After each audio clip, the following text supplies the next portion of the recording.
Hi, it's Lynn Shuck with Healing and Balance, and we're going to look at a portion of Locust. Now, Locust is done lying on the stomach, and your torso, your chest, your shoulders, your head, your arms, and your legs all lift up.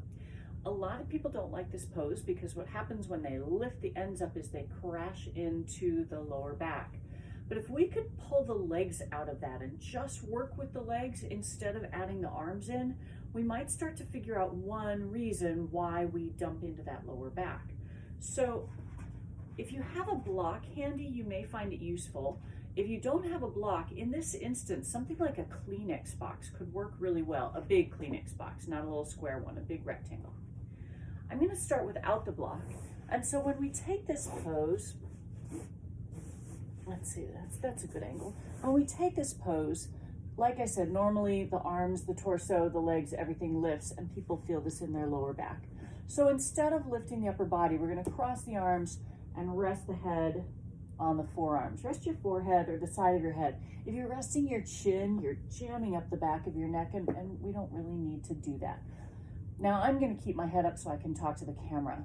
But if I go to just lift my legs and I lift them as high as I can without worrying about anything else, you can see my pelvis tipping, tailbone goes up to the ceiling, and it's that pelvis getting moved along and the tailbone tipping up. This will show it. So it's this that's happening. As I go up, pelvis tips like that. And that's the crunching into the lower back. So what we have to do is figure out, how do we lift the legs without the pelvis moving, keeping that pelvis level? And so you can think about it in a couple different ways. You could try and press your pubic bone toward the floor. Or you could imagine that your sacrum and your tailbone are headed towards your heels. And we're going to try and keep the pelvis really still and lift the legs up. And you can see my legs aren't going very high, but I'm also not moving my pelvis. And in doing that, oh, do I feel hamstrings and glutes firing, because those are the big muscles that are lifting your legs up.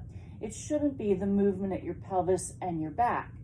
Now, the reason I say grab a block or Kleenex box is often when we lift up, the legs turn out and separate. When we do that, we end up rotating the legs and we end up using only part of the muscles of the legs, and we still don't strengthen the legs in a balanced way. So the block allows you to really make your legs parallel.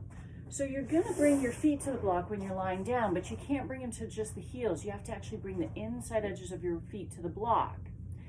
If it feels too narrow, you could turn your block wider, right? And then bring the inside edges of your feet to the block. So I'm going to flip over so that you can see that.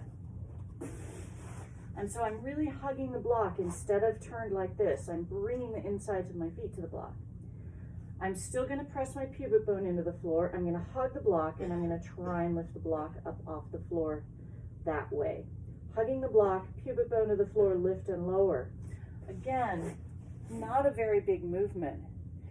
If I wanted to, if I know that my hips are different or my leg strength is different, I could, instead of lifting both legs at once, I could lift one leg at a time. I still want to work on keeping my pubic bone headed to the floor and my pelvis still. But that way, I can work with different motion end ranges. So there you go. Those are some ways to work with just the legs. I call it half locust. And play with what might be causing your low back to hurt and discover what your actual hip extension is right now. This is a pose to work on increasing hip extension. But first you have to use hip extension, and if you keep tipping the pelvis, you're not actually moving at the hip joint, and it's why that low back is feeling such a strain. All right, that's what I've got with this one. So go.